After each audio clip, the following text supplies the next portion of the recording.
Hello students, स्वागत है आपका हमारे यूट्यूब चैनल केमिस्ट्री क्लासेस में। तो student, I hope you like my videos. If you like my videos then please subscribe my channel. तो student, आज की वीडियो में हम हमारे नेक्स्ट टॉपिक 12th क्लास के सेकंड चैप्टर सॉल्यूशंस के नेक्स्ट टॉपिक को डिस्कस करेंगे। हमारा नेक्स्ट टॉपिक है रोल्स लॉ। तो रोल्स लॉ क्या होता है? The vapour pressure of a component at a given temperature is equal to the mole fraction of that component in the solution multiplied by the vapour pressure of that component in pure state. तो ये क्या कह रहा है कि जो vapour pressure है component का, जो हमें दिया हुआ है किसी टेम्परेचर पे, वो किसके इक्वल है? Mole fraction of that component multiplied by vapour pressure of that component in pure state. मतलब वही वेपर प्रेशर के इसके अंदर प्रेजेंट है प्योर स्टेट के अंदर। इसको हम क्या कहेंगे? Roles law. ये सोल्यूट के लिए, ये सोलवेंट के लिए है। और अगर हमारे जो वेपर प्रेशर का सम है वो किसके इक्वल होगा? Vapour pressure of A plus vapour pressure of B. ये हमारे पास ग्राफ दिया हुआ है जो वेपर प्रेशर और मोल फ्रैक्शन के बीच में दिया हुआ है, जिसके अंदर एक्स अगर हम लेट करें, जो एक्स ए हमारे पास क्या है? 1 है, और एक्स बी क्या है? 0। यहाँ पर एक्स बी क्या है? 1, और एक्स ए क्या है? 0। यहाँ पर एक्स बी 0 क्यों है? क्योंकि जो ये लाइन है वो हमारी पी बी यानी कि एक्स बी की लाइन है। यहाँ पर क्या है? 0 से स्टार्ट हो रही है, आगे जाते जाते क्या है? इंक्रीज़ हो रही है। और हमारे किसी भी मोल फ्रैक्शन की मैक्सिमम वैल्यू कितनी होती है? 1 होती है। इसलिए यहाँ पर जाकर ये मैक्सिमम होती है, इसलिए इसकी एक्स बी की वैल्यू क्या है? 1। और जब हम एक्स ए की लाइन की बात करते हैं तो एक्स ए की लाइन यहाँ पर क्या है? मैक्सिमम है। तो मैक्सिमम की वैल्यू क्या होती है? 1। और आगे जाते जाते क्या है? डिक्रीज़ हो रही है। तो यहाँ पर एक्स ए की वैल्यू क्या आ जाएगी? 0। आप इस ग्राफ को अच्छे से याद कर सकते हैं, या फिर आप इसको अच्छे से बना कर देखो, क्योंकि पेपर में जब भी आपके पास रोल्स लॉ की डेफिनेशन आती है तो आपको एक ग्राफ भी वहाँ पर शो करना पड़ेगा। तो हम बात करते हैं आइडियल सोल्यूशन की। आइडियल सोल्यूशन क्या होता है? Ideal solution is that solution in which each component obeys Raoult's law. वो सोल्यूशन जिसका हर एक कंपोनेंट रोल्स लॉ को ओबे करता है, उसको हम क्या कहते हैं? Ideal solution. और ये जो कंपोनेंट है रोल्स लॉ को हर एक कंडीशन के अंदर, जैसे टेम्परेचर कंसंट्रेशन की हर एक कंडीशन के अंदर इसको ओबे करेगा। इसमें डेल्टा वी मिक्सिंग किसके इक्वल होती है? 0 के इक्वल, और डेल्टा एच मिक्सिंग किसके इक्वल है? 0 के इक्वल। अब हम बात करते हैं नॉन आइडियल सोल्यूशन। तो स्टूडेंट, नॉन आइडियल सोल्यूशन क्या होगा? इसका ही उल्टा होगा। Solution which do not obey Raoult's law, मतलब वो सोल्यूशन जो रोल्स लॉ को ओबे नहीं करता, उसको हम क्या कहते हैं? Non ideal solution. इसके अंदर delta V mixing is not equal to 0 and delta H mixing is not equal to 0। अब हम बात करते हैं types of non ideal solution के। हमारा जो नॉन आइडियल सोल्यूशन है वो कितने टाइप्स का होता है? तो स्टूडेंट्स, हमारे पास जो नॉन आइडियल सोल्यूशन है वो 2 टाइप्स का होता है। एक होता है पॉजिटिव डेविएशन और एक होता है नेगेटिव डेविएशन। तो हम सबसे पहले पॉजिटिव डेविएशन को देखते हैं। तो पॉजिटिव डेविएशन में क्या है? Solute solvent interaction become weaker then before mixing. जो हमारी सोल्यूट सोलवेंट इंटरेक्शन है वो वीक हो जाती है मिक्सिंग के बाद। इसके अंदर क्या एनर्जी इंक्रीज़ होती है, वेपर प्रेशर भी इंक्रीज़ होता है, और एस्केपिंग टेंडेंसी भी इंक्रीज़ होती है।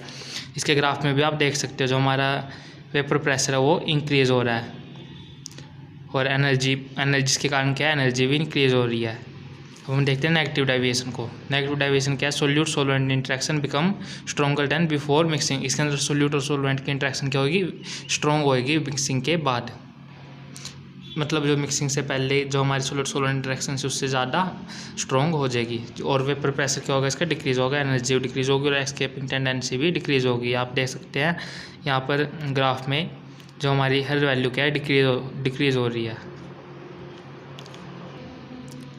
अब हम इसके आइडियल और नॉन आइडियल सोल्यूशन के बीच में डिफरेंस देखते हैं। तो ideal solution, the interaction between the component are similar in pure compound. जो आइडियल सोल्यूशन में इंटरेक्शन होती है कंपोनेंट के बीच में वो सिमिलर होती है प्योर कंपाउंड के जैसे, कोई इसके अंदर सिमिलर नहीं होती। The interaction between component are different from those of pure compound. इसमें delta V is equal to 0 and delta H is equal to 0 on mixing the component. इसके अंदर इज नॉट इक्वल टू 0। इसके अंदर हर एक component क्या obey करता है? Raoult's law को। Each component obeys Raoult's law at all temperature and concentration conditions. P is equal to X A into P naught A, P B is equal to X B into P naught B. They do not obey Raoult's law, ये Raoult's law को obey नहीं करते।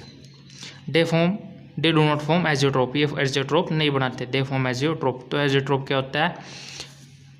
Azeotrope होता है this type of liquid mixture having a definite composition and boiling like a pure liquid is called azeotrope. मतलब जब हम किसी लिक्विड को कांस्टेंट टेम्परेचर पे बॉईल करते हैं उसको हम क्या कहते हैं? एजियोट्रोप। इसके दो ये मतलब अगर पॉजिटिव इसके पॉजिटिव डेविएशन है जो वो मैक्सिमम वो मिनिमम बॉइलिंग आइसोटोप शो करेगा और जो नेगेटिव डेविएशन है वो मैक्सिमम बॉइलिंग आइसोटोप शो करेगा। इसको इसकी डेफिनेशन है कि ये भी है कि constant boiling mixture are called isotope. तो स्टूडेंट हमारा नेक्स्ट टॉपिक है कोलिगेटिव प्रॉपर्टी। तो कोलिगेटिव प्रॉपर्टीज़ क्या होती है? The properties of ideal solution which depends only on the nature of particular solute. वो आइडियल सॉल्यूशन की वो प्रॉपर्टी जो नंबर ऑफ पार्टिकुलर सोल्यूट पे डिपेंड करती हैं, लेकिन and not on the nature of solute, लेकिन जो हमारे सोल्यूट के नेचर के ऊपर डिपेंड नहीं करती, उसको हम क्या कहते हैं? Colligative property. तो स्टूडेंट हमारे पास 4 तरह की कोलिगेटिव प्रॉपर्टी होती हैं। फर्स्ट है relative lowering of vapour pressure, second osmotic pressure, third है एलिवेशन इन बॉइलिंग पॉइंट और फोर्थ है डिप्रेशन इन फ्रीजिंग पॉइंट। सबसे पहले हम बात करते हैं relative lowering of vapour pressure की। तो इसको हम कैसे कैलकुलेट करेंगे? तो सबसे पहले हम P1 जो हमारा P1 किसके इक्वल होता है? x1 इंटू पी नोट 1, ये हमारा रोल्स लॉ, और P2 किसके इक्वल होता है? x2 इंटू पी नोट 2 के। अब अगर हम बात करें PS की तो वो किसके इक्वल होता है? x1 इंटू पी नोट के। ये कहाँ से आया? ये भी हमारे रोल्स लॉ से लिया गया है, क्योंकि जो हमारा वेपर प्रेशर होता है वो किसके इक्वल होता है? Mole fraction of component into vapour pressure of that component in pure state. तो अगर हम x1 को इस साइड रखते हैं तो हमारा PS बाई में क्या आ जाता है? P note. अगर हम इन दोनों में से 1 को माइनस करते हैं तो ये क्या बन जाएगा? 1 माइनस x1। इसको हम क्या लिख सकते हैं? x2, क्योंकि x1 प्लस x2 किसके इक्वल होता है? 1 के इक्वल। और P नोट का जब हम एलसीएम लेंगे तो P naught minus PS divide by P note. तो P naught minus PS divide P note x2 mole fraction किसके इक्वल होता है? N2 divide by N1 plus N2 का, क्योंकि x2 था इसलिए हमने N2 पर लिया है। अगर यहाँ पर x1 था तो हम पर लेते हैं N1 divide by N1 plus N2। अब हमें पता होता है कि number of moles of solute किसके होता है? Mass of solute given mass divide by molecular mass. तो given mass of solute W1 और मोलिकुलर मास का होता है M1। ऐसे ही N2 is equal to W2 divide by M2। जब हम इन वैल्यू को फर्स्ट इक्वेशन के अंदर सब्सटीट्यूट करेंगे तो P naught minus PS divide by P naught किसके इक्वल हो जाएगा? W2 divide by M2 divide by W1 by M1 plus W2 by M2।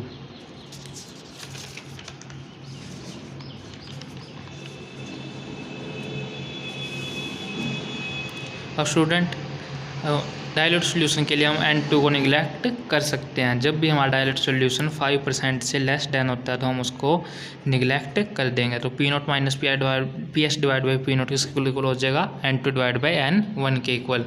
तो P naught minus PS divide by P naught is equal to W2 into M1 divide by M2 into W1। अब हम इसके ऊपर जल्दी से एक numerical देख लेते हैं। Vapour pressure of water at 293 kelvin is 17.51 millimetre. Lowering of vapour pressure of sugar solution is 0.0614 mm। Calculate हमें क्या क्या कैलकुलेट करना है? Relative lowering of vapour pressure of solution, third है मोल फ्रैक्शन ऑफ वाटर। तो student हमें सबसे पहले क्या है कैलकुलेट करना है? Relative lowering of vapour pressure.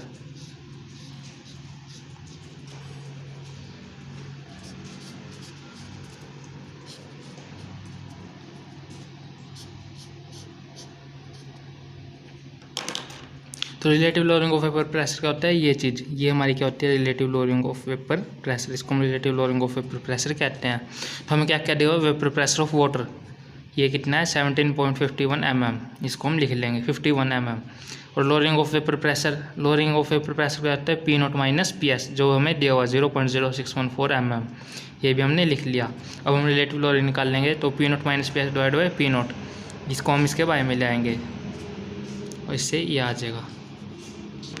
जब हम इस इक्वेशन को सोल्व करेंगे तो हमारे पास क्या आंसर आएगा? 0.0351। अब हम बात करते हैं वेपर प्रेशर ऑफ सॉल्यूशन की। तो वेपर प्रेशर ऑफ सॉल्यूशन कैसे क्या कैलकुलेट करेंगे? हमें दिया हुआ P नोट माइनस PS किसके इक्वल होता है? 0.0614 mm के।